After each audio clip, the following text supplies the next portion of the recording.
The bell on my shop door chimed, but it wasn't a customer. It was the sound of my life unraveling. My name is Rachel Ellery, and my family had just served me a 14-day auction notice for my own bookstore, the Quill and Compass. They had a $250,000 loan I never signed, and a smug look on their faces. They thought I was just a quiet bookseller, a grieving girl they could roll over. They wanted to destroy my name. What they didn't know is that a quiet bookseller knows how to read the fine print. And I was about to read them for filth. Like, share, comment, and subscribe to our channel. We always appreciate the time you spent here with us. The smell of roasting coffee beans and the dry, sweet vanilla of old paper. That was my life. That was my sanctuary. At 10:04 a.m. on a Tuesday, the quietest hour of the quietest day, I was cocooned in it. The Quill and Compass wasn't just my bookstore. It was the last living piece of my grandmother.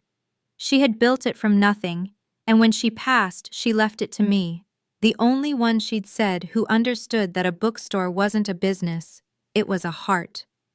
I was running my thumb over the embossed cover of a new biography, the spine cracking softly as I opened it, the smell of fresh ink rising. I was at peace preparing the new arrivals table for the afternoon regulars, the old hardwood floors silent beneath my feet. Then the bell above the old oak door chimed its brassy jingle cutting through the quiet. I looked up, a smile ready, expecting Mrs. Peterson for her weekly mystery novel. But the smile froze, and the air in the room turned cold. It was my Aunt Diana. Beside her, my cousin Leo. They stood just inside the doorway as if they were afraid to touch anything, their expensive coats looking alien against the worn-in comfort of the shelves. They were not here to browse. Diana's smile was a thin red slash, and Leo was already looking past me, his eyes cataloging the fixtures with a flat, appraising stare. They were not alone. A sallow-faced man in a cheap, rumpled suit stood just behind them, clutching a worn leather briefcase to his chest. He looked like the physical embodiment of bad news. At 10:04 a.m., the bell above the old oak door chimed. But the people who walked in weren't there to buy a book. They were there to steal one. They were there to steal mine. "Rachel, dear," Aunt Diana said. Her voice was a smooth, polished stone, the one she used at funerals, the one designed to sound like sympathy while delivering a killing blow. "We have a situation, a rather delicate one." The sallow-faced man stepped forward, and the smell of mothballs and stale sweat hit me. He didn't introduce himself. He just opened his briefcase on my checkout counter right on top of my sales ledger. I don't understand," I stammered, my heart starting a low, heavy drumbeat against my ribs. "What is this?" Diana's false sympathy was a suffocating fog. "It seems, Rachel, that the Quill and Compass is in imminent foreclosure." The word hit me like a physical blow. "Foreclosure? That's impossible." I laughed, a sharp, terrified sound.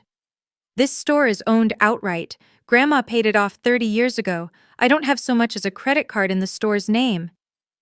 "A loan, dear," Diana said, her voice dripping with pity. She tapped a thick sheaf of papers the man had produced. "A business loan for $250,000, taken out 6 months ago, against this building." She paused, letting the impossible number hang in the air. "It seems you've defaulted. The lender is demanding immediate payment." My hands were shaking. "I never took a loan."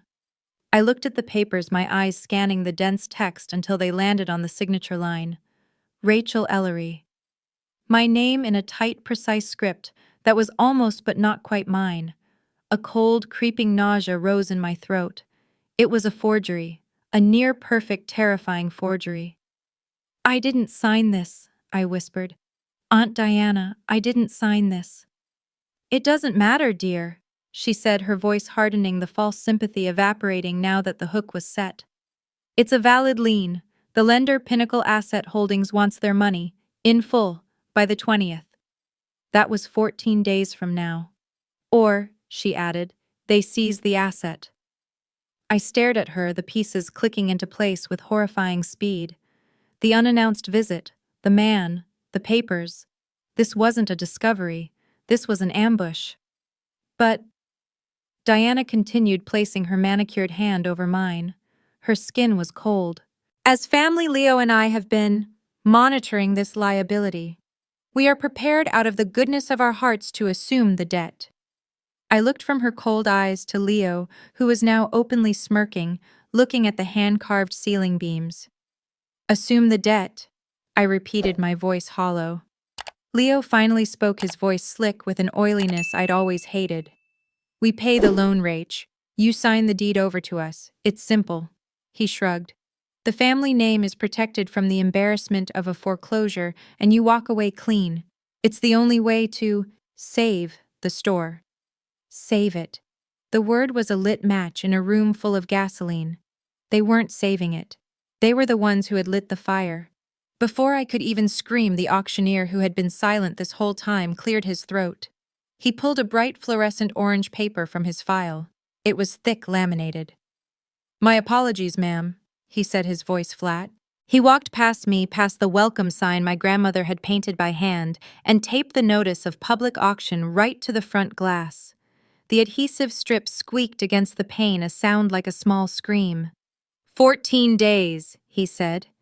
He turned and left, the bell chiming his exit. Diana and Leo followed, but Diana paused at the door. Think about our offer, Rachel. It's the only one you're going to get. They were gone. I stood there paralyzed, my blood roaring in my ears, staring at that obscene orange rectangle. It was a beacon of my failure, a public announcement of my shame. The bell chimed again. This time it was Mrs. Peterson, the mayor's wife. She stopped, her hand on the door, her kind smile fading as she took in the scene. Her eyes went from my stunned white face to the bright orange notice plastered on the glass. She read the words, public auction, foreclosure, default. Her face flushed, and when she finally looked back at me, her expression wasn't confusion. It was a deep, scalding pity mixed with the unmistakable chill of judgment. My private nightmare had just become the town's biggest gossip. The bell chimed again. Mrs. Peterson, her face a mask of confusion, mumbled something about coming back later, and fled. I was left alone with the hum of the coffee machine and that fluorescent orange cancer on my door. For a full minute I just stared at it, my mind a white-hot blank. Then the adrenaline hit, a sickening chemical surge that cleared my head. Pinnacle Asset Holdings, the name on the letterhead. I snatched my phone from the counter, my fingers fumbling on the keypad. I punched in the number. It rang twice, then a cold, sterile click. No greeting, just a voice. Pinnacle Holdings Agent 44. It sounded synthesized, almost a robot. I'm calling about a loan, I stammered, my voice sounding thin and high. For the Quill and Compass. My name is Rachel Ellery. There has been a terrible mistake. The agent didn't pause. One moment. I heard the faint click-clack of a keyboard. Rachel H. Ellery, Social Security number ending in 4492. Loan for $250,000 funded May 12th. Account in default as of November 1st. Auction scheduled for November 20th. There is no mistake, Ms. Ellery. My blood turned to ice. He had my Social Security number. Where did the money go? I demanded, my voice shaking so hard I could barely speak. I never saw that money.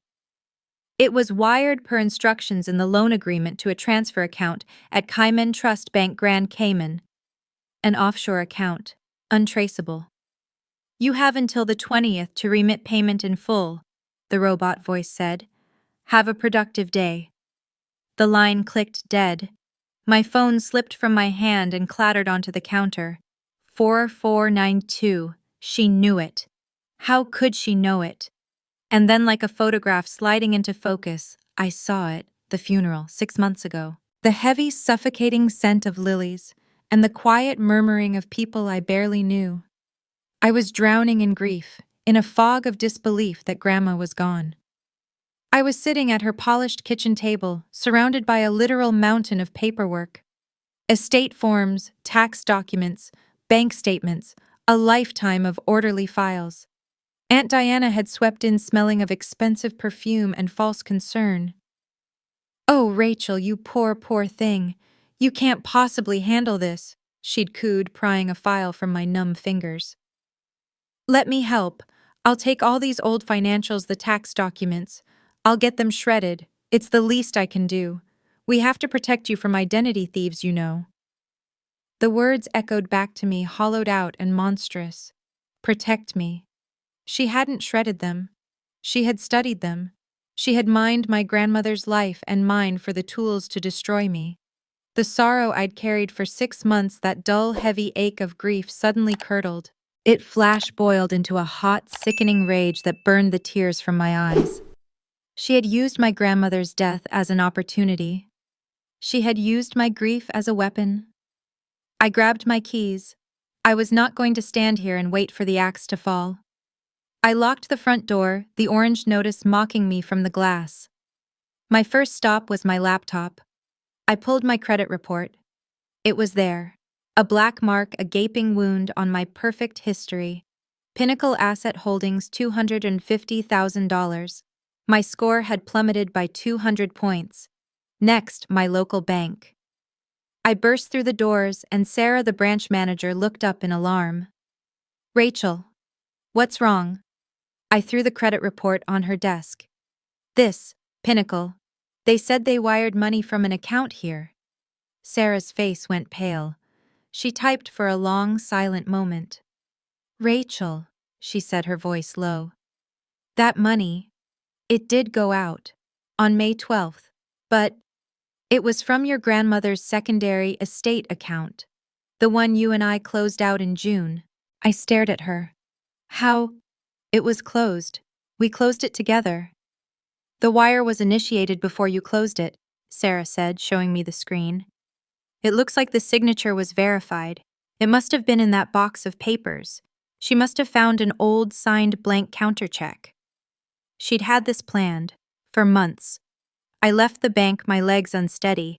I didn't even know where I was going. I just knew I had to do something. I ended up at the county courthouse, vaguely thinking I could file something. A complaint. A police report. I was standing in the lobby looking lost when a voice cut through the fog. Rachel Ellery." I turned. Ben Carter. I hadn't seen him in a year, not since he'd moved back from Philadelphia to join the town's biggest law firm. He was in a sharp navy suit, carrying a briefcase, no longer the lanky kid I'd shared a chemistry table with. His smile faded the second he saw my face. "My God, Rach, what's wrong? You look like you've seen a ghost." I couldn't speak. I just pointed through the glass doors across the town square to where I could still see the fluorescent orange stain on my store's window. "Rach, what the hell is this?" he asked. His voice sharp, all friendliness gone, replaced by the lawyer. I told him. Everything. The call, the social security number, the funeral, the bank. We stood on the cold courthouse steps, and I just unraveled. He listened. He didn't interrupt. He just watched my face, his own expression growing darker and harder with every word. When I finished, he was silent for a long moment. "This isn't just a threat, Rachel," he said finally, his voice a low growl. "This isn't a family dispute. This is a conspiracy. This is a targeted criminal attack." He pulled out his phone. "Stay here." He walked a few feet away, his back to me. I watched him talk, his gestures sharp, his voice too low to hear. After 5 minutes, he hung up and walked back, his eyes blazing. "The notary," he said. "The one listed on your loan document, Arthur Vance." "I don't know him," I said. "You do," Ben replied, his voice grim. "He's Diana's brother-in-law, her husband's brother." He held up his phone. "And I just ran him through the state bar registry. His notary license was suspended 2 years ago for moral turpitude." He looked at me, and for the first time I felt a sliver of something other than terror. I felt hope. "The signature might look valid, Rachel," Ben said, "but the notary's stamp is fraudulent. And that That's our way in. The 14-day clock wasn't just ticking. It was a hammer blow striking the same nerve hour after hour. That orange notice on the door wasn't paper. It was a wound. It was a fluorescent, suppurating, infected thing that drew every eye. I tried to cover it with a holiday hours sign, but it was too big, too bright. It was the first thing people saw, and it was the last. Business didn't just slow down, it fell off a cliff. The regulars still came in their faces tight with a pity that felt worse than an accusation. Their transactions were fast, their voices hushed as if they were in a funeral home. The new customers, the ones who came for the town's charm. They didn't come in at all. They'd stop on the sidewalk, read the notice, shake their heads and hurry away, as if the failure was contagious. The bell, once a sound of welcome, was now mostly silent. Mrs. Gable, my grandmother's rock-solid employee, her face etched with a fury I'd never seen, started hearing the whispers first. She was stalking the history section when she overheard two women by the cafe, their heads bent together. "She's hearing them," Mrs. Gable told me later, her voice a low growl, her hands clenched on a stack of books. "What are they saying?" I asked, though my stomach was already sinking. I didn't want to know. Her kind, wrinkled eyes met mine and they were hard. "They're saying, it's a shame. They're saying your grandmother's legacy is cursed. That you brought this on. That you let her down." The whispers became a roar that night. My phone buzzed on my nightstand, a frantic text from a high school friend. "Rachel, you need to look at the town Facebook group, now." My thumb was shaking so badly, I could barely unlock the phone. I opened the app. The Harmony Creek Community Forum, usually a harmless feed of lost dogs and bake sale announcements, had become my execution. An anonymous account, Harmony Creek Conscience, had posted a photo of the foreclosure notice on my door. The caption read, "So sad to see the Quill & Compass going under. What's the real story? Heard from a source the owner took out a massive loan she couldn't handle." The comments. God, the comments. They poured in a torrent of digital venom from people I'd known my entire life, hiding behind their keyboards. "It's a shame she let her grandmother's legacy go," one concerned local wrote. "I heard she has a serious spending problem. Always saw her getting packages." Another account, a fake name with a picture of a sunflower, chimed in. "Someone told me she was completely unstable after her grandmother passed. Just fell apart. So sad. She's driving that place into the ground." Then the one that broke me. "Why would she take a loan she couldn't pay? It's irresponsible. She's dishonoring her family's name." I sat there, the blue light of the phone illuminating my dark room, and I felt something crack inside me. This was worse than the loan. The loan was just money. The store was just bricks and wood. But this was my name. This was my reputation in the only home I had ever known. They weren't just stealing my building, they were stealing my character. They were painting me as a fool, as a spendthrift, as a weak, unstable girl who couldn't be trusted with her own legacy. The outrage was so profound it was paralyzing, a cold, heavy weight in my chest. This, I realized, was Diana's real endgame. This was the second attack. Even if I saved the store, I'd be a pariah. As if summoned by the thought, my phone buzzed again. A new text. It was from Leo. My stomach clenched and I almost threw the phone across the room. I forced myself to read it. "Rach, this is awful," the text began. The false sympathy practically dripped from the screen. "I just saw the Facebook group. I hate seeing what Mom's side of the family is saying. They're vicious. I'm trying to get them to stop, but you know how they are." A pause. I could feel the hook coming.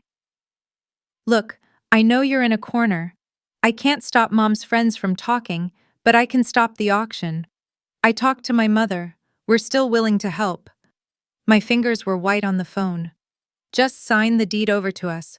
We'll make the loan disappear, we'll stop the auction. We'll tell everyone the debt is handled. It's the only way to save the store. It's the only way to make this all go away." My paralysis vanished. It was replaced by a sudden icy clarity that burned away the tears. I hate seeing what Mom's side of the family is saying. We'll make the loan disappear. It wasn't just a text, it was a confession. It was leverage. It was a written admission that they were connected to the public smear and that they, not Pinnacle, held the power to call off the debt. I didn't reply. I didn't breathe. I just took a screenshot. And another capturing his number and the time. I forwarded them to Ben. He's admitting it, I typed. He's admitting they're connected. Ben replied almost instantly. Got it.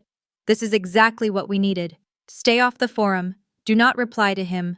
I'm filing now. The next 2 days were agony. The 14-day clock ticked down.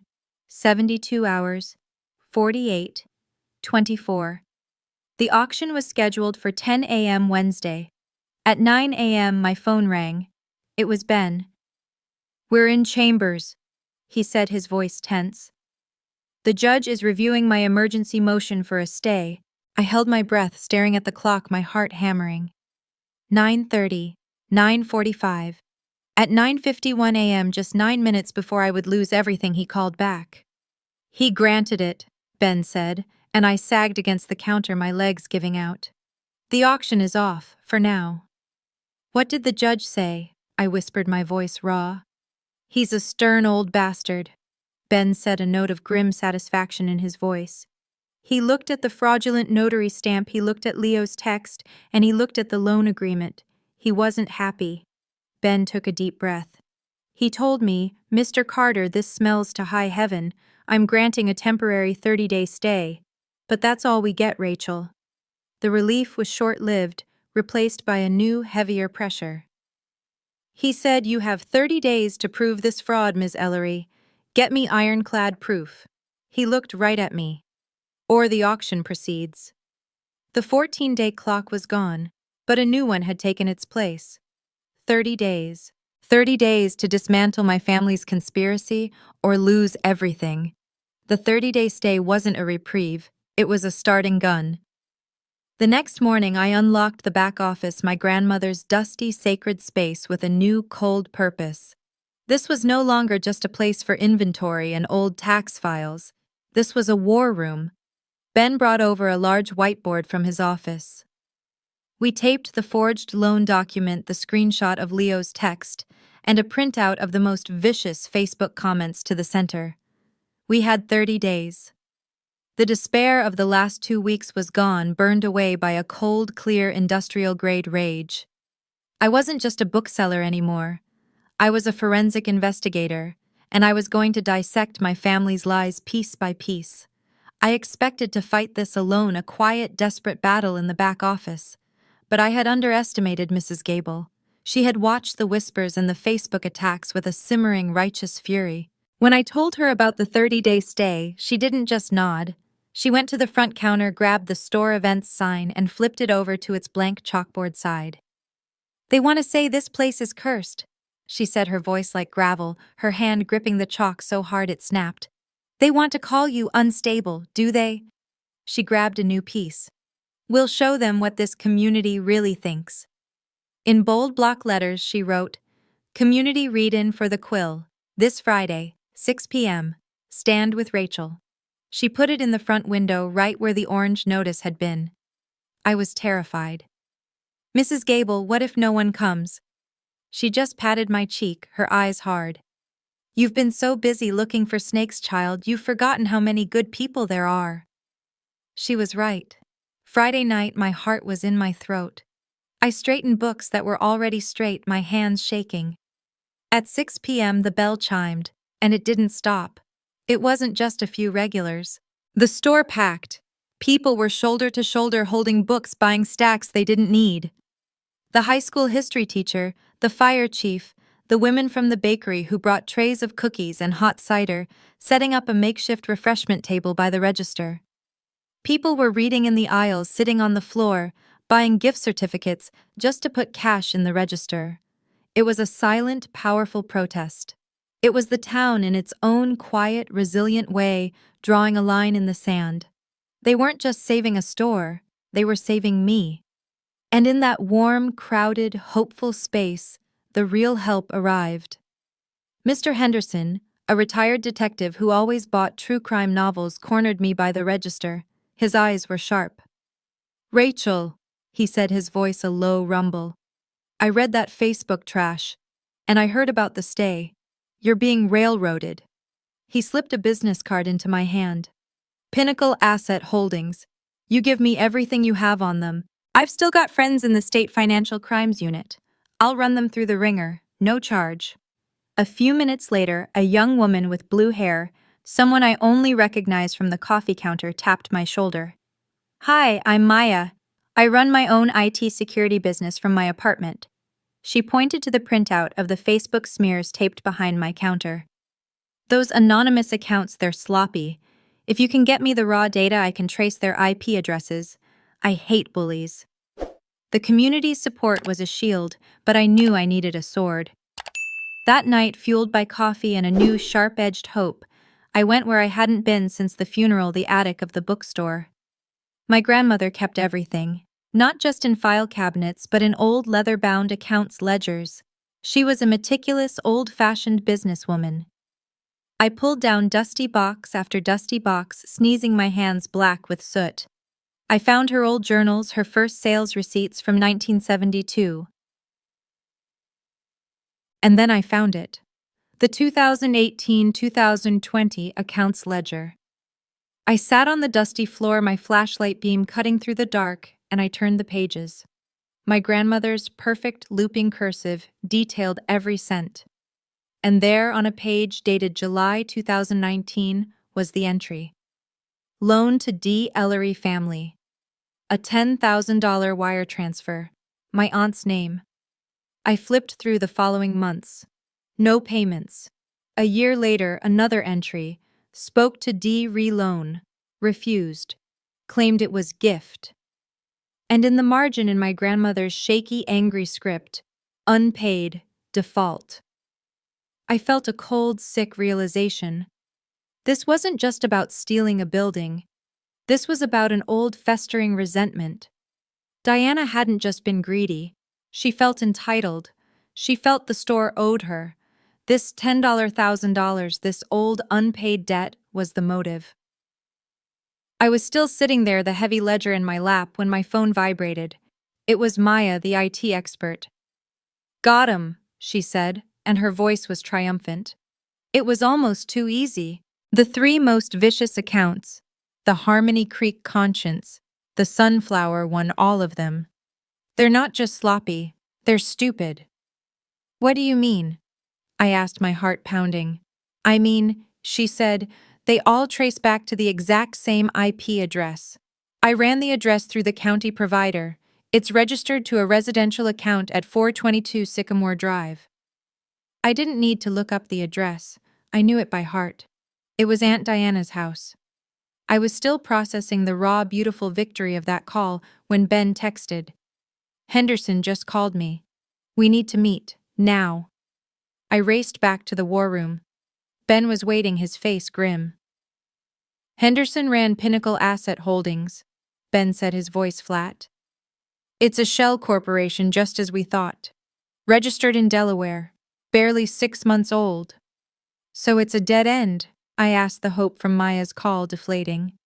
"No," Ben said, holding up a single piece of paper. "It's the opposite. Henderson got the original incorporation documents. Pinnacle Asset Holdings isn't just a shell corp, Rachel. It's incorporation papers. The ones that created the company that's trying to steal your store. They were filed by a law firm in Philadelphia." He paused, letting the weight settle. "The same law firm that employs Leo." My knees went weak. This wasn't just Diana's revenge. This wasn't just Leo helping. He was the architect. The call didn't come from Diana. It came from her lawyer, a man with a voice so slick I felt like I needed to wipe my phone clean. He was formally requesting an informal sit-down, a family meeting he called it, to resolve this unfortunate misunderstanding. At Diana's house, of course, on her turf. Ben, who was on speaker, didn't miss a beat. "We'll be there," he said, his voice clipped and cold. "But make no mistake, this isn't a family meeting. It's a pre-litigation conference. The lawyer's oily chuckle came through the line. Call it what you want, son. See you Thursday. Thursday, I pulled up the long, curving driveway, the crunch of gravel under my tires, sounding too loud in the silence. Diana's house wasn't a home. It was a mausoleum. A sterile, white-columned monument to new money with dark, reflective windows that showed you nothing but your own distorted reflection. I gripped the door handle, my palms sweating the crisp wool of my black blazer, feeling less like armor and more like a costume. Ready? Ben asked from the driver's seat. I just knotted my throat too tight to speak. Mrs. Gable, sitting in the back seat, reached forward and put a hand on my shoulder. Her grip was firm. You are your grandmother's granddaughter, she said, her voice a low, steady anchor. Now go be it. We walked up the steps 3 abreast. Leo opened the door before we could ring the bell. His smirk was watery, uncertain. He had clearly expected me to come alone to be dragged in for surrender. He hadn't expected Ben in his sharpest suit carrying a thick leather briefcase. And he definitely hadn't expected Mrs. Gable, who looked at him with the pure, unadulterated disdain of a woman who had known him since he was in diapers. They're in the formal living room, he mumbled, his eyes darting between them. The room was as sterile as the outside. All white carpets and glass tables and furniture no one had ever actually sat on. Diana, Leo, and their smirking lawyer were arranged on one side, a pale, silk-upholstered couch. They looked like a tribunal. They had left a single small antique chair opposite them, the sacrificial seat. Aunt Diana started to speak, her voice dripping with the fake honey I'd choked on my whole life. Rachel, dear, we are all so worried. I'm glad you finally decided to be reasonable. Now I'm sure if you just drop this frivolous fraud claim. She stopped, her eyes narrowing as Ben and Mrs. Gable stepped into the room behind me, flanking me. The lawyer's smirk faltered. Who are they? Diana snapped. I said this was a family meeting. No, I said. The word cut through the sterile air. My voice didn't shake. It was a flat, cold thing I didn't recognize, a voice that echoed in the silence of that room. It's not. I held up a hand as her mouth opened to protest, a gesture of such finality that she actually recoiled. Save it. The room fell silent. The shift in power was so sudden, so total, it felt like a physical thing, like the air pressure dropping. They had expected a lamb. They were getting me. I walked past the tiny sacrificial chair. I went to the heavy glass coffee table that separated us. I placed my leather satchel on its surface, and from it I pulled a thick, bound document. It was 3 inches thick, professionally bound in black with a clear cover. It wasn't a settlement offer. It was a pre-filed civil and criminal complaint. I slid it across the glass. It landed in front of Diana's lawyer with a heavy, satisfying thud. What is this? The lawyer scoffed, though his eyes were already scanning the cover sheet, his smirk completely gone. That, I said, is our case. It's a courtesy copy. We're here to see if you want to resolve this, or if Ben files it with the county clerk, the DA, and the FBI's white-collar crime division tomorrow morning. Your choice. The lawyer's face was paling. You're bluffing. Am I? I tapped the cover. Let's review the exhibits, shall we? Exhibit A, the forged loan document. Attached to it is the sworn affidavit from the state registry, confirming the notary's license your brother-in-law's Diana was suspended 2 years ago. That's fraud. Leo shifted, his face clammy. Exhibit B. I continued, my voice gaining strength. A screenshot of your text message, Leo, the one offering to make the loan disappear if I signed over the deed. I believe the legal term for that is extortion.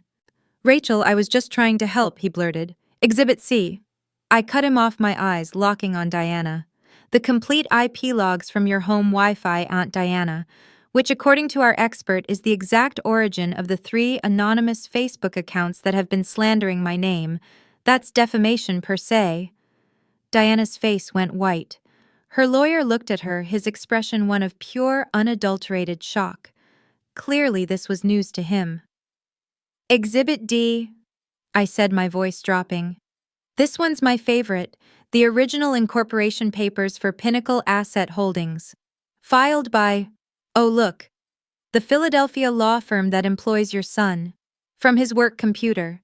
The retired detective we're working with was very interested in that. That's conspiracy to commit wire fraud, a federal offense. And finally, I said.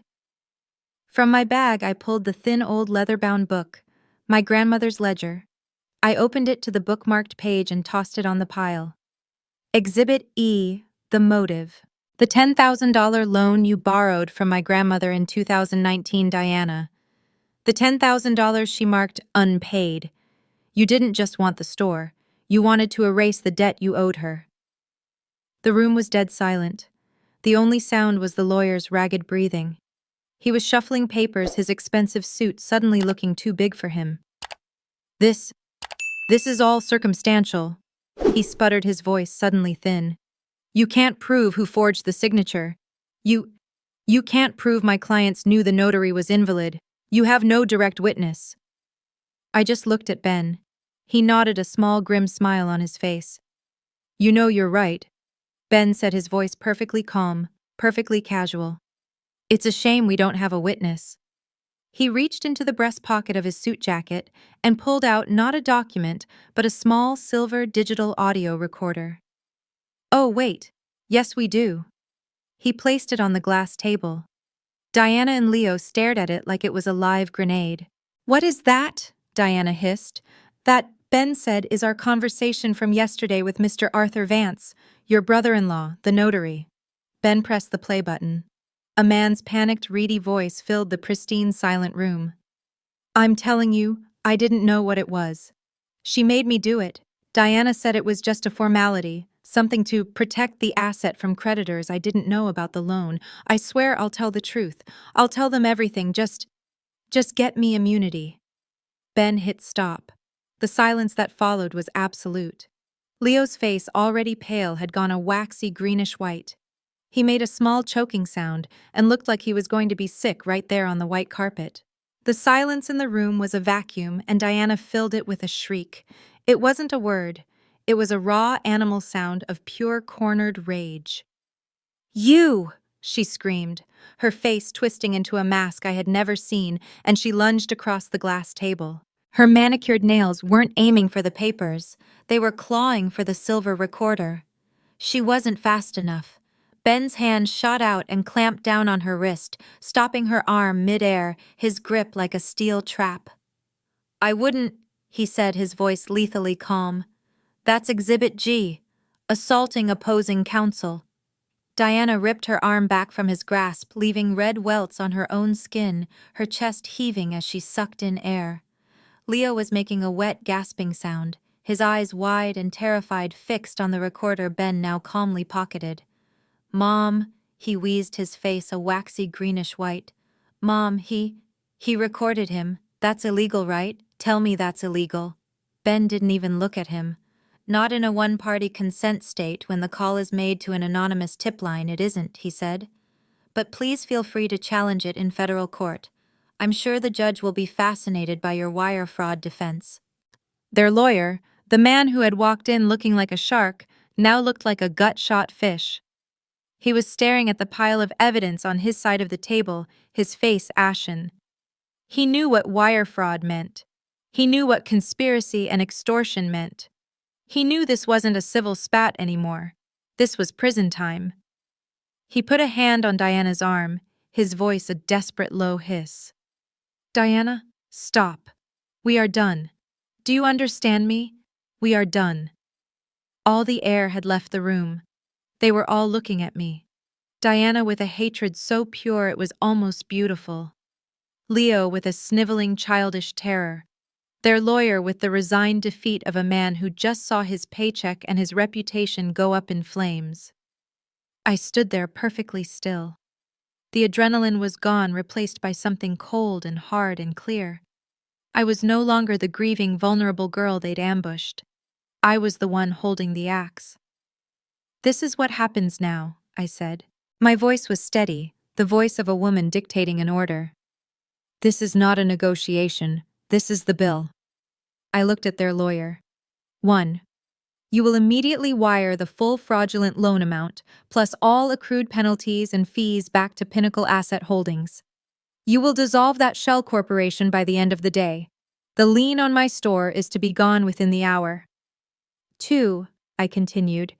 You will wire $50,000 to a trust account Ben has already set up, for damages, for lost business, for emotional distress, for my time. The lawyer started to speak. 50,000 is an unreasonable, non-negotiable, I snapped. 3. My eyes locked on Diana. Her own were burning holes into my face. You will post a public apology, a full retraction clearing my name. It will be drafted by Ben, and you will post it in the same Harmony Creek community forum where you tried to ruin me. Tonight. I will not, she hissed. 4, I said, my voice overriding hers, silencing her. You will both sign a legally binding permanent no-contact and restraining order. We're calling it the Quill Clause.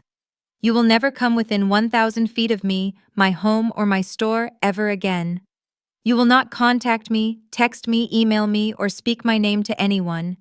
If you do, a penalty clause kicks in so fast your head will spin. And 5. I slid one last piece of paper across the table. It was a simple quitclaim deed. Grandma left us that little family cabin up north, a $1 share each to keep the family together. You will sign over your share to me. You will sever the last financial tie between us. You will have no claim on anything she ever built ever again. We are finished. Their lawyer didn't even need to review the terms. He knew a gift when he saw one. He knew this was their get-out-of-jail-free card. This was the price for me not handing that black binder to the U.S. attorney. Sign it, Diana. He urged, his voice frantic, pleading. Sign it all. It's the only way out. This is wire fraud. It's conspiracy. They have you dead to rights. Diana's gaze was locked on me. It was the purest hatred I have ever seen. This wasn't the face of a woman who was sorry. This was the face of a woman who was furious she'd been caught. Her lawyer pushed the stack of papers in front of her, a pen on top. Her hand moved, but it was shaking. Not with fear, not with remorse. It was shaking with a rage so profound, so deep it was seismic. She snatched the pen. You will always be nothing, she spat, her voice a low, venomous viper's hiss. Just a little broke girl in a dying store. This doesn't change that. The pen dug into the paper. I watched the ink bleed onto the signature line. I watched her poisoned sentence hang in the air. I waited until she had signed the last page. I reached out and took the stack of papers, my hand perfectly steady. I looked her right in the eyes. And you, I said, my voice quiet, will always be this, the woman who just signed this paper. Her face crumpled. That was the blow that landed. I turned, not waiting for Leo's clumsy, terrified signature. Mrs. Gable, who had stood by the door like a silent, avenging sentinel, opened it. I walked out first. Ben followed, his briefcase full of our victory. I didn't look back. I walked out of that sterile mausoleum, past the dark, reflective windows, and into the sharp, clean November air. I took a breath, the first real breath I'd taken in weeks. It was cold, and it burned, and it was the sweetest air I had ever tasted. I was shaking now, the reaction setting in, my legs trembling. Ben put a hand on my elbow to steady me. We reached his car. It's done, I whispered, leaning against the cold metal. It's done, he confirmed. Just as he said it, his phone buzzed. He pulled it out, looked at the screen. A small, grim smile touched his lips. It's from my paralegal, he said, turning the screen to me. It was a text, a wire transfer confirmation. It's complete. The loan is paid. The lien is gone. My knees almost buckled in relief. As I grabbed the car door for support, my own phone buzzed in my pocket. My hands were trembling as I pulled it out. It was a notification. A new post had just appeared in the Harmony Creek Community Forum. I, Diana Ellery. The post began, "Wish to make a full and public apology to my niece Rachel Ellery." That night, I sat on my couch in the apartment above the store, my phone buzzing on the table so incessantly it sounded like a trapped insect. I'd been ignoring it, afraid of what it meant. But this wasn't the slow, venomous drip of the past few weeks. This was a flood. I finally picked it up. The Harmony Creek Community Forum, the place that had been my digital torture chamber, was a wildfire. Diana's post, the one Ben had drafted and she'd been forced to publish, was at the top. It was sterile, concise, and utterly damning. It admitted to a profound family misunderstanding, retracted all claims of my financial instability, and deeply apologized for the unfounded public comments that had stemmed from her personal error. It was a masterpiece of legal humiliation. The comments below it were a firestorm. The same people who had been so quick to whisper about my spending problem were now falling over themselves in support. "I knew it," one wrote. "Rachel would never disrespect her grandmother's legacy." Another, "This is disgusting. To do that to your own family, Diana Ellery should be ashamed." My name, which had been dragged through the mud, was suddenly polished and held high. The narrative hadn't just been corrected, it had been reclaimed violently by the very community that had for a moment turned on me. I felt a dizzying, hollow relief. It was over. The public part, at least. The next morning I went downstairs before the sun was up.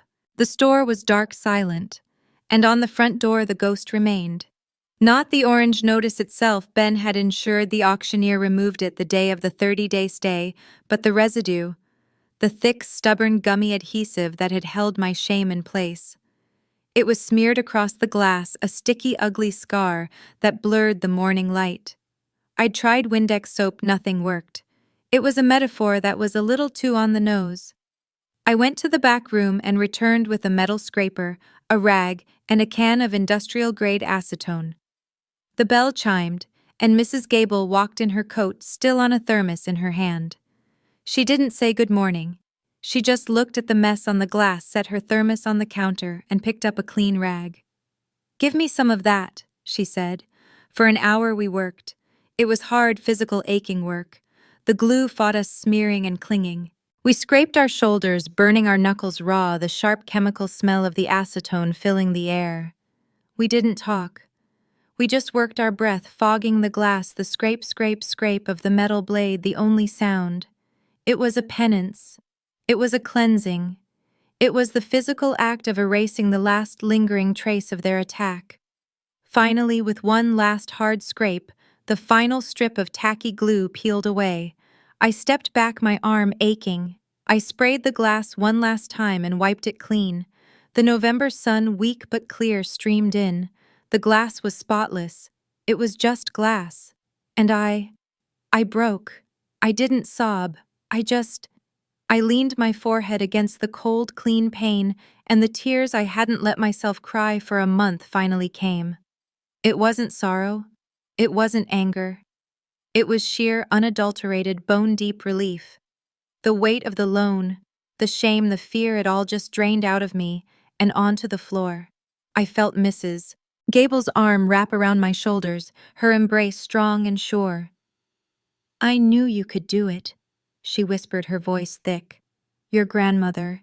She would be so proud, child. So, so proud." That night, the store was packed. The community read-in had transformed. It wasn't a defense anymore, it was a victory party. Mrs. Gable, completely in her element, declared it a permanent First Friday event, and the bakery dropped off a sheet cake that said, "The quill flies high." Mr. Henderson, the retired detective, was there holding a copy of a new thriller. I went to him, my hands shaking as I tried to hand him a check. I don't know how to thank you," I said. He just looked at the check and pushed my hand away. "Don't be ridiculous, Rachel," he grumbled, though his eyes were kind. "You just saved me from having to listen to my wife complain about the bookstore closing. Free coffee for life, though. That's my price." Maya, the IT expert, was by the graphic novels. She too refused my money, just holding up a staff picks sign. "Can I put this up?" she grinned. "My payment is I get to tell everyone to read this." Later, after the crowd had thinned, I stood by that clean front window, watching the last of the partygoers head home. I looked at my reflection. I looked tired. I had dark circles under my eyes. But the face staring back at me wasn't the unstable girl. It wasn't the irresponsible child. It was the woman who had just stared down wire fraud.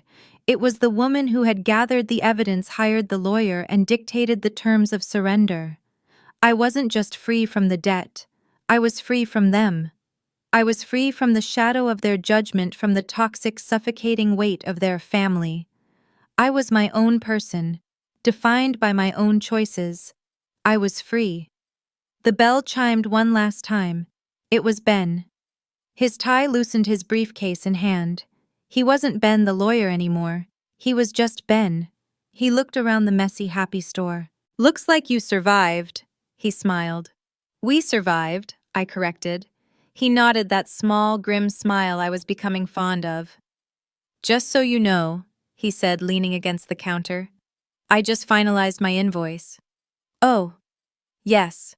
And I made sure to bill Diana for every second of my time, including the drive home from her house, and a surcharge for emotional distress from listening to her lawyer.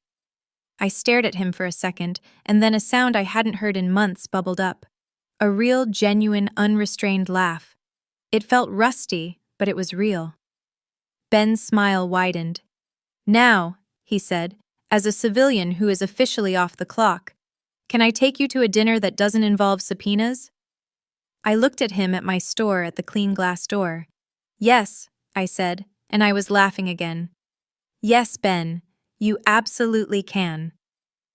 6 months later, the May evening air was warm, and the sound floating from the open door of the Quill and Compass was a low, happy murmur of conversation. The store was packed not with panicked supporters but with life. It was no longer just my store. It had become the town's living room. The first Friday event Mrs. Gable had started was now a permanent, thriving tradition, and tonight I was hosting our first ever young adult writers' workshop. 10 teenagers were crammed around the big oak table my grandmother had once used for ledgers, their heads bent over notebooks, their expressions a mix of fierce concentration and nervous excitement. The store was thriving. We had a new poetry section, a partnership with the local bakery, and a waiting list for the workshop. "The most important thing," I said, my voice carrying easily over the quiet hum of the espresso machine, "is that your character makes a choice. It doesn't have to be the right choice, but they have to make it. They can't just be a passenger." I looked at their faces, at the girl with the purple hair nodding at the boy in the back furiously scribbling. I saw myself in them, that pre-attack version of myself, the one who had let things happen to her. I was no longer that person. I was still kind, I hoped, but the vulnerable, naive part of me had been scoured away, leaving something harder and far more vigilant in its place. I had a new alarm system, a new business bank with state-of-the-art fraud protection and a backbone of absolute steel. I had found my agency. My eyes scanned the room, and in the back, leaning against the history section, was Ben. He wasn't my lawyer tonight. He was just Ben, watching me with a quiet, supportive smile that was as solid and dependable as the old shelves themselves. We were easy. We were good. Our relationship wasn't a whirlwind. It was a foundation built on the solid bedrock of mutual respect and the shared knowledge of what we'd fought through. He wasn't my savior. He was my partner. He raised his coffee mug in a silent cheers. I smiled back, a real easy smile, and turned back to my students. "Okay, 10 minutes. Show me a choice." An hour later, the last student had left, buzzing with ideas. Ben had helped me stack the chairs and now waited by the door, his briefcase in hand. "You're good at that," he said, his voice warm. "You've built something really solid here, Rachel." "We built it," I corrected him, and his smile widened. "I'll walk you up," he offered. "It's okay," I said, grabbing my keys. "I've got this." It was our ritual. He respected my independence. I respected his care. "See you tomorrow," he said, and he was gone, the bell chiming his exit. I turned to lock up. This was my new ritual. I didn't just turn off the lights. I walked to the back office and powered down my laptop, checking the new bank account one last time. The $50,000 from Diana sat in a high-yield legacy fund I'd opened earmarked for store renovations and community programs like the workshop. The cabin up north was legally and solely mine. I set the new high-decibel security system, the keypad beeping softly under my fingers. Vigilant, always. I walked to the front of the store, the old hardwood floors creaking under my feet. The room was quiet. For months after the attack, I'd hated the silence. It had felt like the silence of the moments just before the ambush, a silence that held its breath. But this was different. I stood for a moment, just breathing in the familiar, comforting scent of paper and coffee. This silence wasn't empty. It was peaceful. It was the sound of a day's work done of a place that was safe. I reached for the old-fashioned deadbolt on the front door. My hand paused. The bell. For a solid month after that day with Diana, every time that brass bell had chimed, my heart had leaped into my throat. My stomach would clench, my skin would go cold, and I'd look up bracing for the next attack, the next lawyer, the next relative, the next auctioneer. It had been a trigger, a sound of terror that had stolen the joy of my own front door.